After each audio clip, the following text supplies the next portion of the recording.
Hello everybody, and welcome back to the channel. This is the sixth installment on a series I started a year ago called Watch Us Grow. And I always wanted, actually I've had a couple people ask me how we got along with it, and I always wanted to do a finished up video just to go through everything as far as I know is done. And I just wanted to go through and show you everything that we've done. And I've got Craig and Isaac coming tonight, and we're going to do a little walkthrough and tell you about everything we've done. But while I'm waiting for them to come, Cameron was up here today. Wheat harvest is coming, and what we do, and like a lot of people do, you put treated beans in your wagon. What we do, we pressure wash them out. And he just put on the sign, get your wagons cleaned and ready for wheat. And we actually done that today. We got our wagons out. And what we do before wheat harvest, we get our wagons out, they get greased, every wheel bearing gets checked, every tire gets checked for pressure. If they need new ropes, we put new ropes on the tarps. We oil and grease the tongues so that they slide in and out real easy. And I guess that's about it. But they get a good going over every year before wheat, and that's what we done today, or Frank did today. So they're going to be here in a minute, and I'll bring you back when they get here. I just wanted to remind everybody about cleaning out your wagons. So I'm here today with Isaac Fair and Craig Jackson. How are you, Isaac? Doing pretty good. Isaac is, I guess, what would you call yourself? The president of I&K Contracting? Whatever you want to call You're the I in I&K. I'm the I, yeah. And Craig is, well, everybody knows Craig.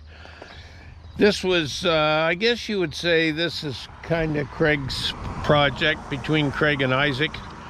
And without you two guys, this never would have happened. So, do you want to tell us what all you've done out here, Isaac? What we did, we came here and took all the stuff, all the old stuff off the top of the silos. We rebuilt some of it, and a lot of it made back at our shop. The cleaners, distributor heads, all that. We changed all that, and then the only thing that's standing there is the 3 legs that you can see. That's the original. We got it from, what was it, 4,000 an hour to 8 and yeah, 8,000 an hour. So we doubled the capacity of the legs. We built the drags together with Craig's help, and then we did catwalks we built in our shop, towers all built in our shop. So everything is brand new at the top, double or a little better upsized the capacity on everything. So you changed the motors in all the legs? Just the 2 main legs, right? 2 main legs we went up. Yeah. Oh, and then 30 to 50 horse. And you pulled the belts out? Yeah, we added cups to the belts to get more capacity out of them. And then to make use of both legs, we added an extra drag in the basement. In the pit. So then now both legs can run from the same pit. So it actually ends up quadrupling the capacity of each pit. Yeah, so receiving. No farmer has to sit in line anymore. Didn't you time it 13,800 an hour? At least, yeah. It's awesome. Yeah.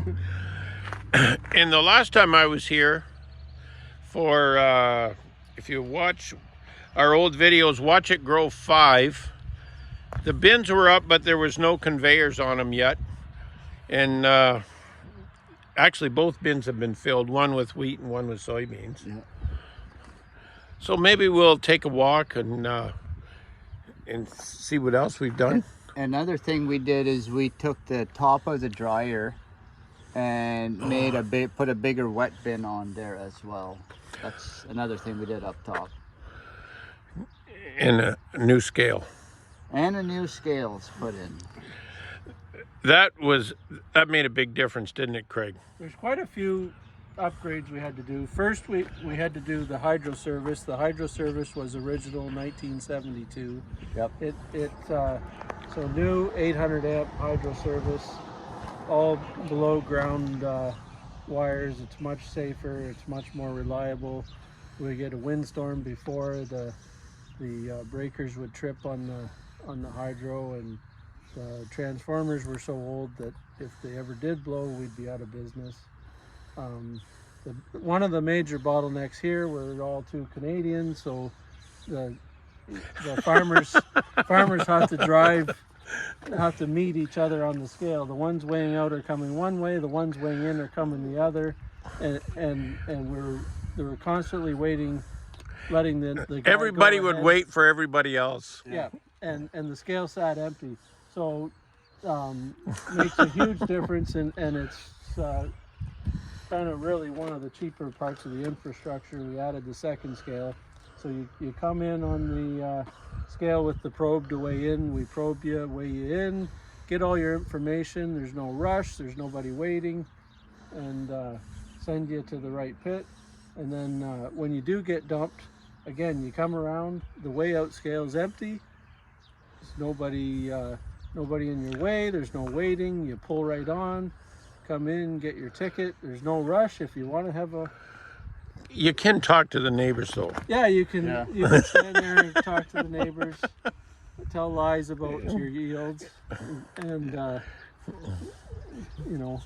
and there's no it just slows the pace in the grading room down greatly. Because there's no rush to grade it. There's no rush. But it's 3 times faster than it was before. The other thing, the first year we operated this with one scale, we run into trouble with the ministry because there was too many wagons on the road. Yep. And last fall, we took in a pile of grain. The year before, there was guys lined up on Lambton line. Last year, the most, I think there was 4 farmers in the yard at a time. Yeah, but if they follow each other in, what are you going to do? Yes. So hydro scale, move the probe slightly to where we like it. Come around, we change the receiving, change the pits a little bit so that we could actually utilize both legs with the same pit at the same time. So it quadrupled the capacity there.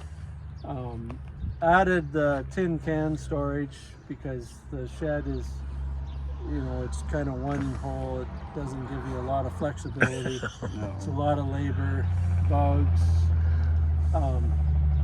It's a great big hole. It's good, but the tin cans really help with that. Up top.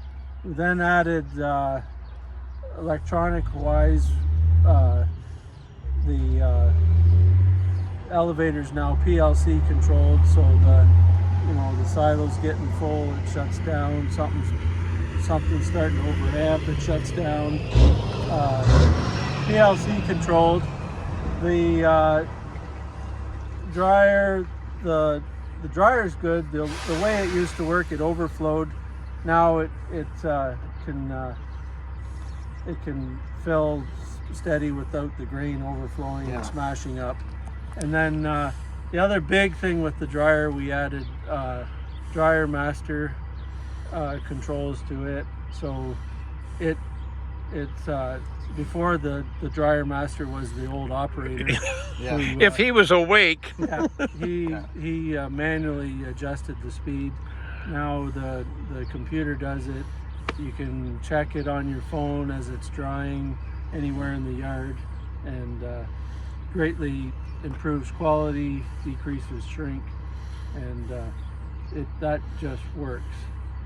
So dryer. Then we added radars for height sensors, silo depth to all the silos, so that the operators were not scurrying up the 110 feet in the air to check the depth of the silo.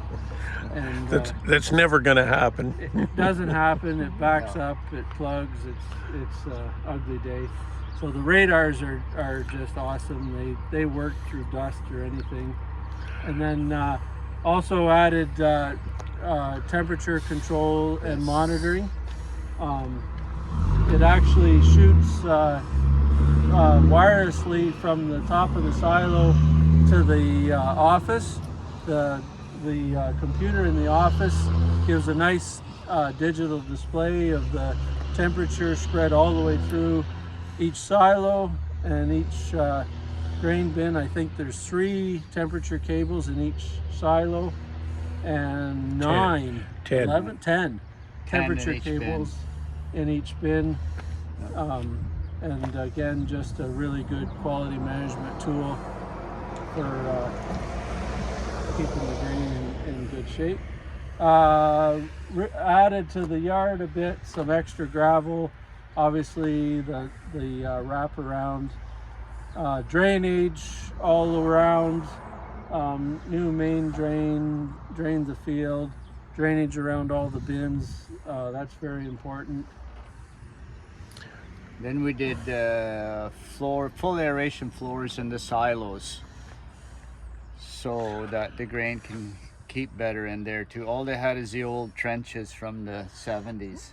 Yeah, and there's no, they would fill up with grain right away. I don't know how. They didn't have good, they were not made properly. And So did you put power sweeps in them? We're going to. we're picking them off one at a time as fast as we can. As they get empty. Yeah, as they get empty. So safety and efficiency is obviously what we're after, and Yeah. quality, and that's the name of the game. Well, maybe we'll take a walk. Yep. Okay. As we walk around here, we see another thing we added. We changed the doors at the pits. Yes. The old doors were too narrow to get in with duals, and you know, you get a wet summer or wet fall.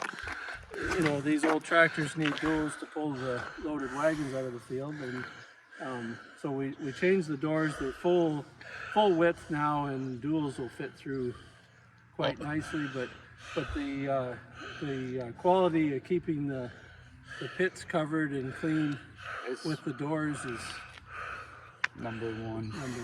So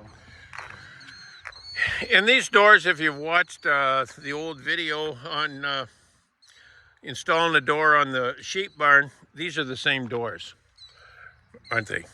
yep, these are the same similar. doors. Yeah. With the same openers. They work really good. Yep.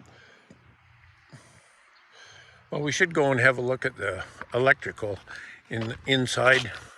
Because these doors are so simple. Like, push of a button and a winch.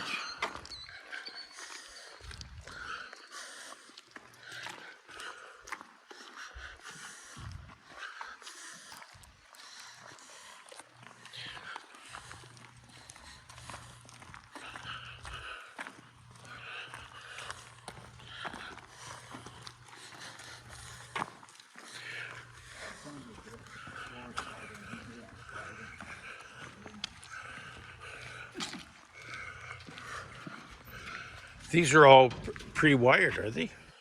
Yeah. Yeah.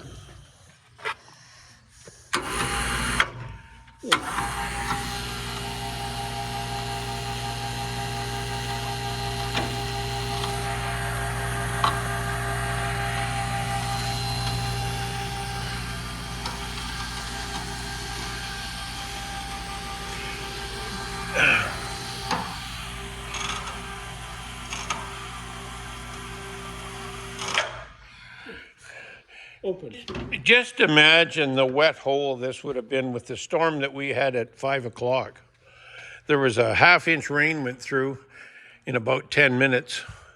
This would have been a swamp in here. That's a game changer for anybody. If you have a pit at home, this works.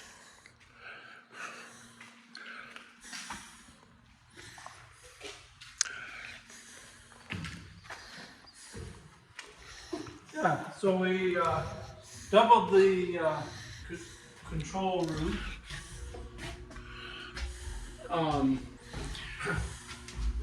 New panel. Looks like the old panel's open.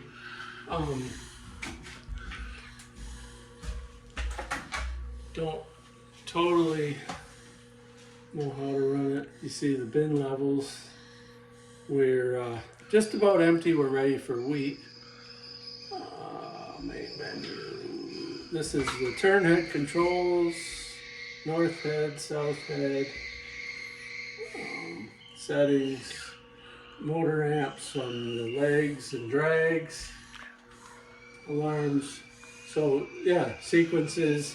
You put in your sequences. We say pit 2. If pit 2 is on corn, we say we're going from pit 2 to silo 2, and we set that sequence up. Well, if silo 2 is designated as corn, and we say that we're receiving soybeans in pit 2, PLC is going to not let you do that sequence.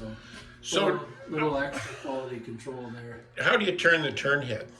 Is that done here? Right there, yeah, you just press whichever turn head you want, north, south turn head, press the silo you want it in, or to the drag conveyor that goes across to the grain bins. And there's another two-way valve that you go either one bin or the other. So where do you change it? Out there? Out The there? two-way valve you have to do outside, but everything else gets changed right from here. But that two-way valve, those tanks are 200,000 bushels. 207, right? Yeah. So you're a few minutes Yeah. taking in a couple 100,000. Yeah. You can go for a walk. Yeah. And then because I don't want one little sensor on one flipper or drag or slide or something to run my elevator, everything has a manual override. If there's a lineup of wheat back to the road and some little sensor breaks, we just come in here, flip the toggle switch to manual, make sure it's set right manually for a second, and we're back in business until the sensor or whatever little thing. That's a good idea. Because everything can run auto or manual. We don't need to shut down anything. Yeah. We keep running. Get her done. Get her done, man. Well, this is a big change here. You've doubled the size of this room. Yeah.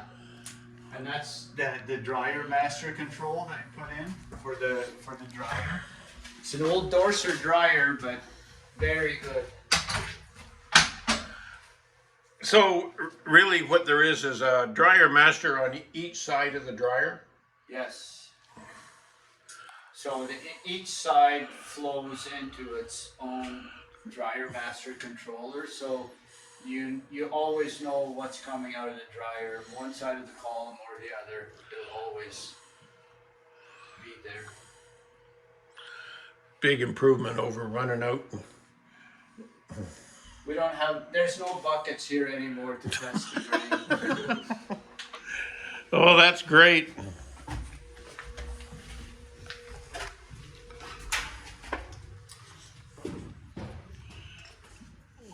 And then that's where it feeds into these two legs from the new bins. Oh, the reclaim. The reclaim, yeah. Is there a controller in here for that door? Yeah.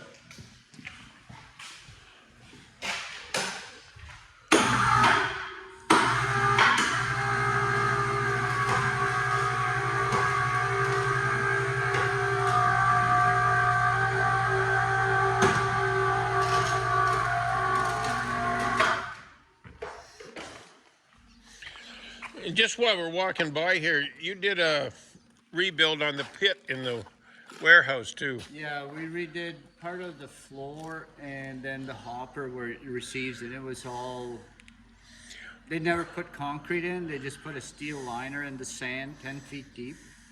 So we took all that out and poured a concrete wall and redid the floor in there for receiving out of the old building there. So how it works with the building, there's a pit inside And it just comes through the... It just comes through the same conveyors, the conveyor that we put in to speed up the capacity into the big 2 legs that go on top of the silo. So actually, you push it in with a loader usually once it gets. It actually does work pretty good. Yeah, it works very good. It's a big hole too. And It's with the new the new drag, we can go direct from the shed into the big legs there. silos. oh, before you Into the couldn't do side. that. Before, no. Before we had to, the only thing we could do is from the building Oh, to this leg. and then to the overheads. But now, since we put the new drag in there across the whole 3 pits, we can go direct into the silos or into the bins from the shed. That extra conveyor in the basement, that was key.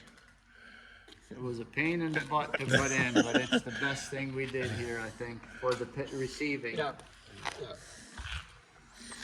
And if you notice, they've touched up a little bit of paint here and there, which it looked a little rough when we first come here. All the electrical is outside here, then the control wires goes inside to the PLC.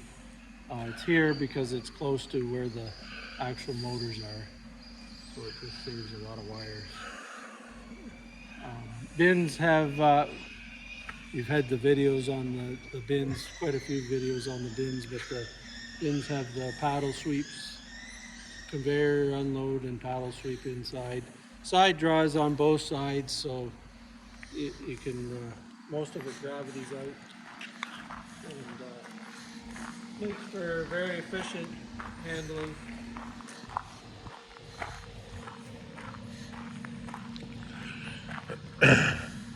We also put into the leg from the discharge the silos into the leg, so your overhead or whatever. So you can get the grain out of the silos, side draw it without augers, and put them wherever you want. Load your trucks or put them in a different silo. Oh, okay. That's another thing we did there. And these tanks all have a side draw on the other side. We'll maybe walk around and see that.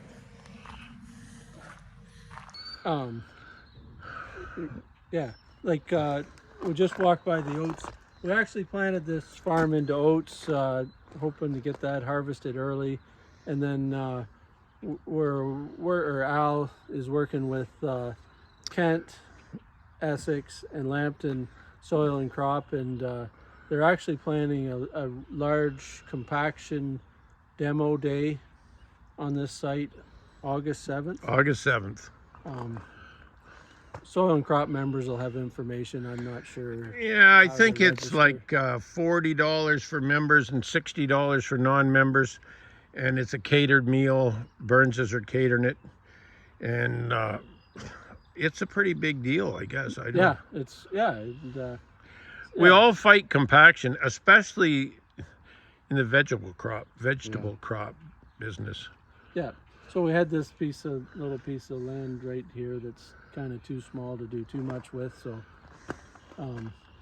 parking next door at Curtis's, and they're expecting a big crowd. Hopefully It's a nice day. Hopefully it's a nice day. We won't have rain. We won't have rain. It can be double as an open house, I guess. Yeah. And worst comes to worst, we've got the office to. We got a big building. Yeah, there's a big building if it isn't full. Yeah. Well, hopefully it's full of wheat by then. Well, maybe. We got 2 big bins here. Yeah. 6 silos. So Well, I hope they can fill everything. yeah, this floor is almost in. I'm waiting on a couple one plank because somebody decided to drive over it. So here is next that we're going to put the full aeration, paddle sweep, everything. Is that one empty? Yep. Have you got it poured? Nope. No, I'm waiting for the other ones, and we're going to pour all 4 in one day. Oh, and the other thing that's gone is these hydro poles, which were kind of an ugly thing. Nice to see them gone. And I've been in this building a couple of times, only once when it was live. Yeah, nice clean power room. Room for expansion if we needed to, I guess, but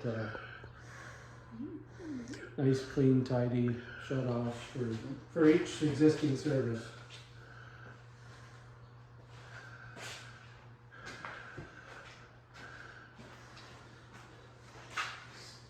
New bins. That's the old receiving and then the old dryer. The old dryer, and this is new for the office. This is the new one. Main disconnect. Enough power to do double what we do here now. Well, that's good. I hope someday we need it. Let's hope so. We're all getting older, Dennis. You're preaching to the choir.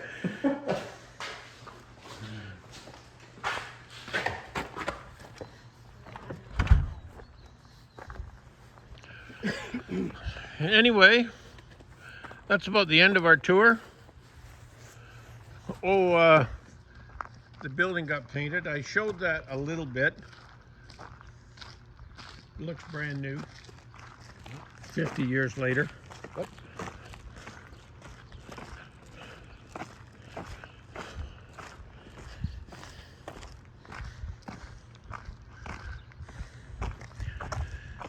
Anyway, I guess that's about it. I want to thank you guys for taking the time to come out here tonight. You're welcome. At 5 o'clock, it didn't look good. We had a ½ inch of rain went through at 5 o'clock. And anyway, I better go close those doors. thanks for coming. Yeah, you're welcome. Just thought I'd give a bit of a shout out to everybody that helped make this project possible. I know some of my contractors, when I started to explain to them what all we were going to do here, they kind of looked at me funny and said, oh, that's awfully ambitious. But it was really a team effort. It started with Don Euphemia. They were kind of instrumental in getting the site plan and building permits going. Couldn't have got out of the ground without them. Then the groundwork started. Gilliers, again, instrumental getting the site plan and kind of all the groundwork, the drainage, the gravel, the bin footing gravel, all the site work for the whole project. I&K come in. There's a ton of millwright upgrades, the bins. That just really increased capacity. Trades, there's a lot going on, so I had a few different trades kind of doing what they specialize in. Melbourne farm with the electrical, had Gaffney do the temperature cables and the dryer master on the dryer. ADS, another Dresden company, did all the automation and PLC controls. We cover helped me with the doors for the pits. And then, of course, Strathroy Scale. Just come in and got the scale done. I kind of told them what I wanted, and they just made it happen in a very timely manner. Everybody worked as a team, even the staff at Jackson Seeds. Like we were bolting paddles together and painting drags and offices and overheads and everything all summer, and everyone just kind of put their head down and got it done. And that's kind of really the key to a project like this, and I just want to do a shout out to all those people. And the other thing is the farmers. That's what we do it for. And we come here the first year, we didn't do any upgrades. We said, well, we'll see kind of how it goes. We don't know, maybe they've all built their own bins now and they don't need us. But no, we found we had tremendous support, and warranted a bit of an investment and upgrade here, and we're really pleased with the turnout and look forward to using it for years to come. Great.